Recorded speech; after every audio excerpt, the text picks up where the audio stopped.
मुंबईच्या प्रसिद्ध अशा जुहूच्या समुद्रकिनारी आपण पाहतोय की मागच्या महिन्याभरापासून कचऱ्याचं साम्राज्य पसरलेलं आहे। मागचे 36 दिवस लोकशाही मराठी म्हणून आम्ही ही सतत बातमी दाखवत आहोत आणि याचा पाठपुरावा करत आहोत। आज जर आपण पाहिलं तर लोकशाही मराठीच्या बातमीची दखल घेत महाराष्ट्र प्रदूषण नियंत्रण मंडळाचे अध्यक्ष सिद्धेश कदम हे स्वतः ग्राउंडवर उतरून जुहू चौपाटीच्या या ठिकाणी स्वच्छता मोहीम ते राबवत आहेत। आपण पाहिलं तर इथे स्वतः ते पालिकेच्या अधिकाऱ्यांशी बोलून आता ह्या सगळ्या स्वच्छता मोहिमेसाठी उतरलेले आहेत। सिद्धेशजी, खरं तर लोकशाही मराठीमध्ये खूप खूप स्वागत तुमचं।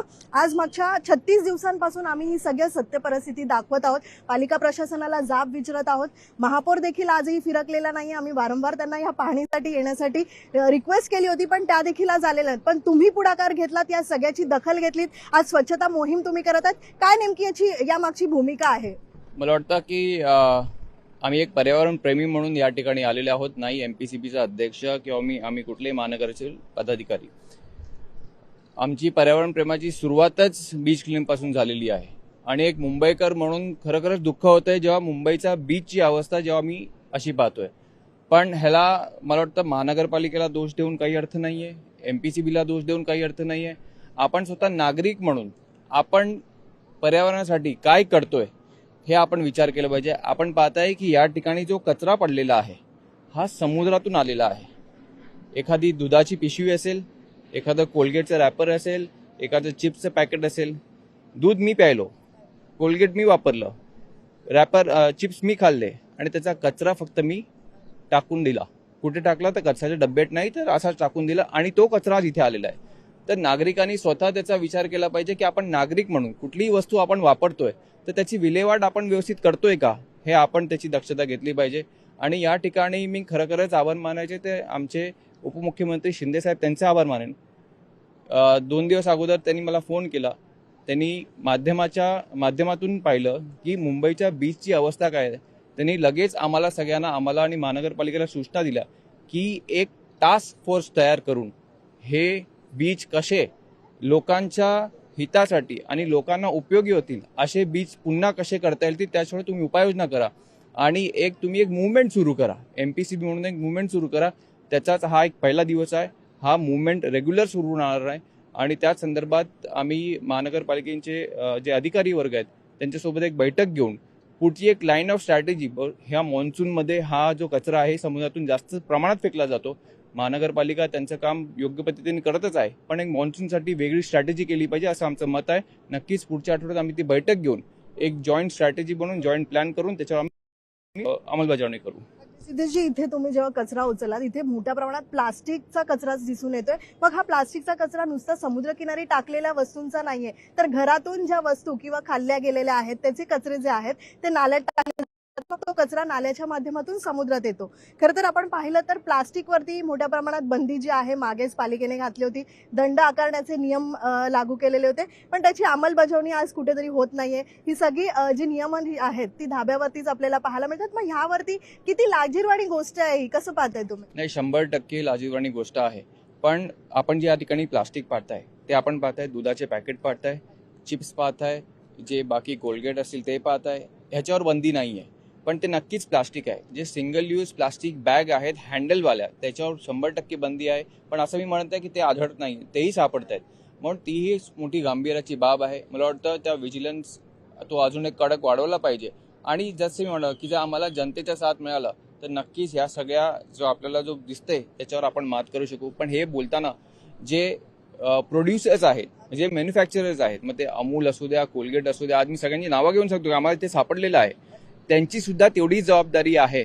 ईपीआरच्या मार्फत, एक्सटेंडेड प्रोड्युसर रिस्पॉन्सिबिलिटीच्या मध्ये त्यांची सुद्धा तेवढीच जबाबदारी आहे की जेवढं प्लास्टिक ते बनवतायत तेवढं त्यांना रिसायकल सुद्धा करायचंय। जर ते रिसायकल करतात ते इथे आम्हाला जुहू बीचवर का दिसतंय याचं उत्तर आम्ही प्रशासन म्हणून नक्कीच त्यांच्याकडे मागू। जी, एकीकडे आपण पाहिलं तर मोठ्या प्रमाणात उद्योग आपण बाहेरून आणत आहोत, बांधकामं सुरू आहेत, कुठेतरी पर्यावरणाची देखील हानी होत चाललेली आहे। त्यामुळे ह्या सगळ्या दृष्टिकोनातून आम्ही पालिकेला जाब विचारला। पालिका सगळ्या ह्या गंभीर परिस्थिती वारंवार आम्ही दाखवून 36 दिवस उलटत आहेत, पण मात्र कानाडोळा करत आहे। कुठेतरी कारवाई जी व्हायला पाहिजे होती तशी पाहायला मिळत नाही। तुम्ही देखील आज ग्राउंडवरती आहेत, खरं तर वाळू दिसत नाहीये, पण कचऱ्याचा खच जो आहे तो वारंवार इथे पाहायला मिळतोय। त्यामुळे जी यंत्रणा लागायला पाहिजे होती तशी पुरेशी यंत्रणा आम्हाला पाहायला मिळाली नाही। यावरती काय तुमचं मत आहे? मला वाटतं की एक MPCBचा अध्यक्ष म्हणून मी आज बोलत नाहीये, एक जागृत मुंबईकर म्हणून बोलतोय. आणि आम्ही मिलेनियल्स आहोत. ज्या दिवशी सगळे जेनझी ज्या दिवशी जागे होतील पर्यावरणाचे जतन करण्यासाठी, तेव्हा मला वाटतं प्रशासनाला खरी जाग येईल. आणि मला वाटतं ती वेळ आलेली आहे. सगळ्या युवकांनी सुद्धा जोपर्यंत एक मुवमेंट होत नाही एन्व्हायरमेंटच्या प्रोटेक्शनसाठी, तोपर्यंत प्रशासन, मग आम्ही असो किंवा महानगरपालिका असो, कोणी असो, आम्हाला जाग येणार नाही. म्हणून आज मी एक मुंबईकर म्हणून आणि एक मिलेनियल म्हणून माझ्या मुंबईच्या बीच हे स्वच्छ, सुंदर आणि पुढच्या पिढीला कसे असावे त्यासाठी आम्ही आज इथे आलेलो आहोत. मी तर आव्हान केलेलं आहे, पण महानगरपालिका जी सगळ्यात श्रीमंत महानगरपालिका म्हटली जाते, आज एकही दिवस मोमेंट किंवा तुम्ही जशी आज ड्राईव्ह घेतली, एकही दिवस स्वच्छता मोहीम घेतलेली नाहीये. आम्ही सातत्यानं आवाज उचलत आहोत, नागरिकांचे प्रश्न पालिकेपर्यंत पोहोचवत आहोत. का वाटतं, का पालिकेला इच्छा झाली नाही एवढ्या दिवसामध्ये? महानगरपालिकेने ऑलरेडी कॉन्ट्रॅक्च्युअल बेसिसवर या ठिकाणी मॅनपॉवर असेल, सगळी यंत्रणा असेल, बीच कॉम्बर मशीन असतील, बॉबकॅट असेल, त्या डिप्यूट केलेल्या आहेत. पण आपण पाहताय की मॉन्सूनमध्ये समुद्रातून येणारा कचऱ्याचा लोटच एवढा आहे. दिवसाला 120 टन, म्हणजे 120 टन एवढा कचरा समुद्रातून बीचवर फेकला जातो. तर 120 टन आपण विचारही करू शकत नाही एवढा कचरा, बरोबर ना सर? 120 टन एवढा कचरा समुद्रातून फेकला जातो. तर हा कचरा उचलण्यासाठी अधिक मॅनपॉवर, अधिक यंत्रणा याची गरज आहे असं मला प्रामाणिकपणे वाटतं. म्हणून मी सुरुवातीला म्हणालो की पुन्हा मॉन्सूनसाठी एक वेगळी स्ट्रॅटेजी करून या 3-4 महिन्यामध्ये अजून आपण अधिक काय उपाययोजना करू शकतो त्याच्यावर आम्ही बैठक घेऊन आणि आम्ही योग्य त्या सूचना महानगरपालिकेला देऊ. जसं तुम्ही म्हटलात की ही दखल तुम्हाला जेव्हा घेतलीत की तुमच्या देखील लक्षात आलं की अधिक यंत्रणा वाढवल्या गेली पाहिजे. महापौर स्वतः रितू तावडे यांनी पत्रव्यवहार केलेला आहे, यांनी निदर्शनं दिलेली आहेत. इथले KWS वॉर्डचे चक्रपाणी आळे यांना पत्र देऊन सुद्धा ही परिस्थिती आज जैसी थे आहे. त्यांच्या पण पत्राला केराची टोपली दाखवली जाते. मग कुठे कोण ऐकत नाहीये, नेमकं का ही परिस्थिती उद्भवत आहे? मला वाटतं हा महानगरपालिकेचा प्रशासनाचा भाग आहे. पण आज MPCB म्हणून, महाराष्ट्र प्रदूषण नियंत्रण मंडळ म्हणून आम्ही नक्कीच कडक सूचना महानगरपालिकेला देऊ आणि त्याची अंमलबजावणी करणं हे त्यांना भाग पडेल. म्हणून पुढच्या आठवड्यात एक जॉईंट बैठक घेऊन एक जॉईंट सोल्युशन काढून आम्ही त्याच्यावर त्यांना अंमलबजावणी करण्यासाठी आम्ही त्यांना 100% पार पाडू.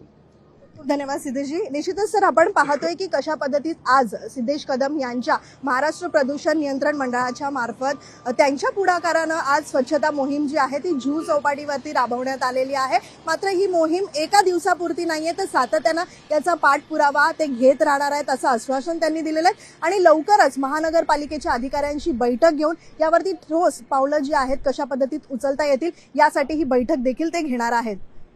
राजेश मनियारसह मीनाक्षी म्हात्रे, लोकशाही मराठी, मुंबई. लोकशाही मराठी ऐका, पहा, जागरूक रहा.